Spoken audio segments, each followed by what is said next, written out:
तो भारत जोड़ो न्याय यात्रा लगातार जारी है और असम में इस वक्त न्याय यात्रा है। इस बीच मेरे साथ बातचीत करने के लिए खुद सुप्रिया श्रीनेत जी हैं।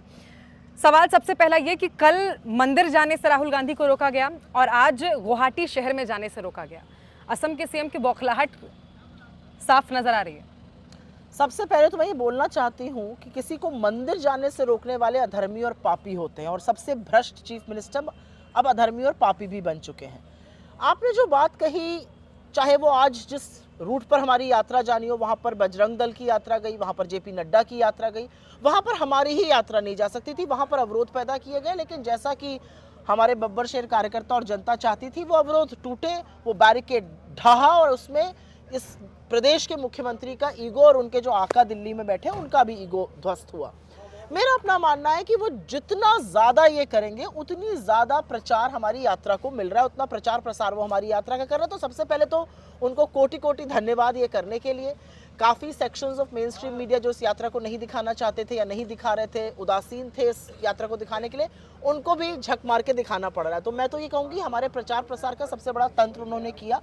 किसी भी अच्छे काम में रोड़ा अटकाना, गति मतलब लोकतंत्र में एक चुने हुए सांसद को, विपक्ष के नेता को जाने ना देना, जबरन रोकना, ये कौन सी परंपरा है? और इस परंपरा को निभाते निभाते शायद असम के मुख्यमंत्री और दिल्ली में बैठे उनके मालिक ये भूल चुके हैं कि जनता जनार्दन होती है। आप एक व्यक्ति को रोक दीजिएगा, आप दो को रोक दीजिएगा, आप यात्रा को, और जब जनता खड़ी हो गई तो आप क्या कर पाए?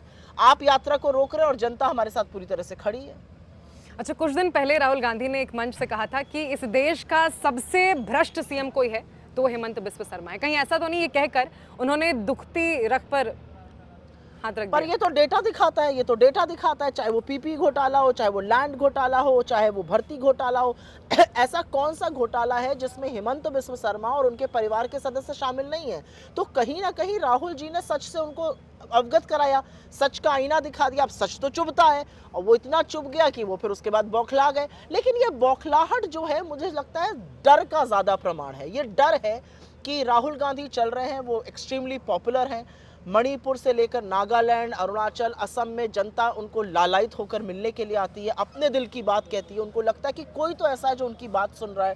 चाहे आप मणिपुर की महिलाओं का दर्द देखते हो, चाहे आप असम के बेरोजगारों की वेदना सुनिए, तो मुझे ऐसा लगता है ये डर ज़्यादा है। डर इस बात का है कि ये जनता तो राहुल जी के साथ खड़ी हो गई। जिस जनता को मैं दबा कर धमका कर रखना चाहता था, जिसके ऊपर मैंने अपनी पुलिस छोड़ी हुई थी, वो राहुल गांधी के साथ खड़ी हो गई।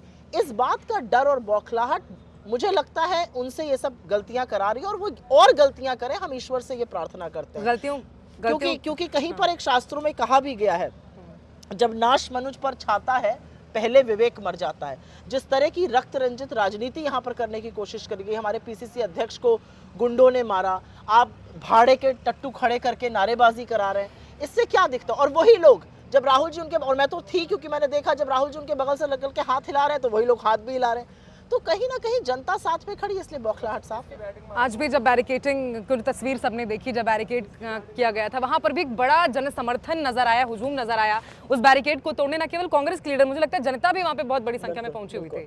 बिल्कुल, और आप थी वहां पर और मैं भी थी, और वहां पर सिर्फ कांग्रेस के कार्यकर्ता नहीं थे, वहां पर वो जनता थी जो चाह रही थी राहुल जी को सुनना, जो चाह रही थी कि राहुल जी से वो बात करे, जो चाह रही थी राहुल जी उनसे संवाद करें।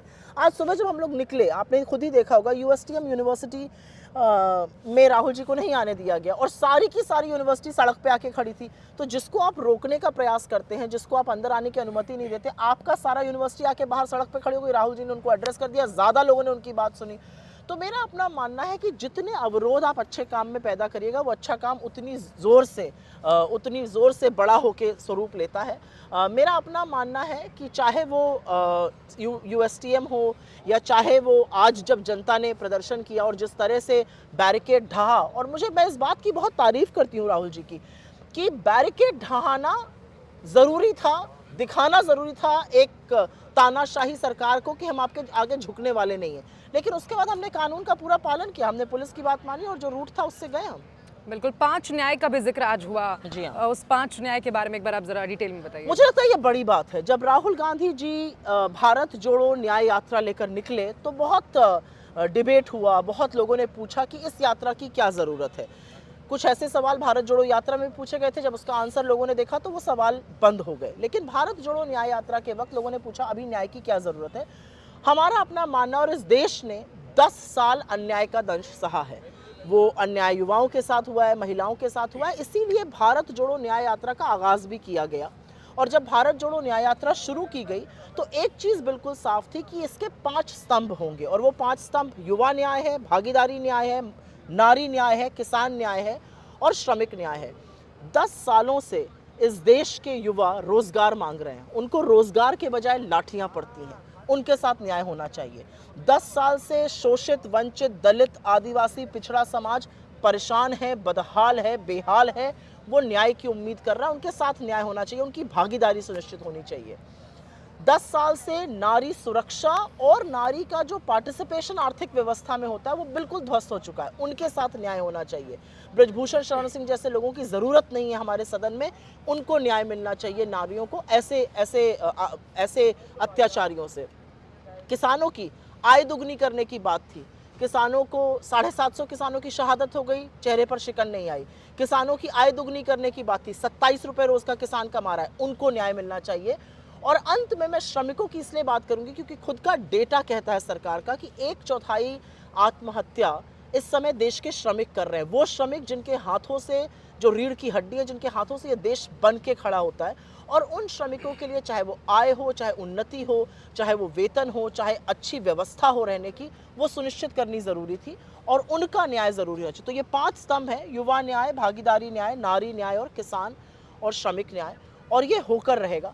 मुझे बहुत इस बात का फ़ख्र है कि राहुल जी बिल्कुल क्लियर हैं कि वो किसके लिए ये यात्रा कर रहे हैं। वो ना टीवी चैनल के लिए ये यात्रा कर रहे हैं, ना अपने प्रतिद्वंदी के खिलाफ यात्रा कर रहे हैं, वो एक यात्रा न्याय के लिए कर रहे हैं। और न्याय का जब कोई बीड़ा उठा लेता है तो न्याय होकर रहता है। बहुत शुक्रिया आपका, बहुत शुक्रिया। तो धन्यवाद देखिए, बहुत। कुल मिलाकर ये समझिए आप कि इस देश के युवाओं, महिलाओं, बेरोजगार युवाओं, किसानों, श्रमिकों के लिए ये भारत जोड़ो न्याय यात्रा जारी है और न्याय का हक मिलने तक ये यात्रा ऐसे ही निरंतर जारी भी रहने वाली है।